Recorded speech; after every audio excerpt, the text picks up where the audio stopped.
Un adnodd defnyddiol iawn yn y dosbarth i ddysgu geirfa ydy Quizlet. Mae'r dosbarth yma yn cael lot fawr o hwyl yn defnyddio Quizlet yn y dosbarth ac adre. Iawn, dyn ni'n mynd i chwarae Quizlet. Da chi'n mynd i baru'r idiom Saesneg efo'r idiom Cymraeg mor gyflym a phosib. Felly pan da chi'n barod, da chi'n mynd i wasgu y botwm dechrau a ffwrdd â chi. Mae'n ffordd hawdd iawn o ddysgu geirfa ar gyfer y gwaith gwrando a'r gwaith darllen. Yn y dosbarth yma heddiw, maen nhw'n dod i fyny fel par ac yn cymryd rhan, a mae'r dosbarth i gyd yn helpu.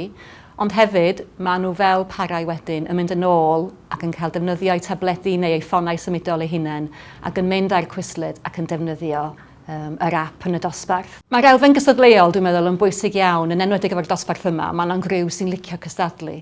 Ac wedyn maen nhw'n mynd adre ac yn trio adre. Ac beth sy'n dda efo'r adnodd Quizlet ydy maen nhw'n medru gweld pwy arall yn y dosbarth sydd efo'r amser gorau. Ac wedyn erbyn y dosbarth wythnos nesaf, maen nhw'n dod yn ôl ac wedi ella curo amser rhywun arall yn y dosbarth.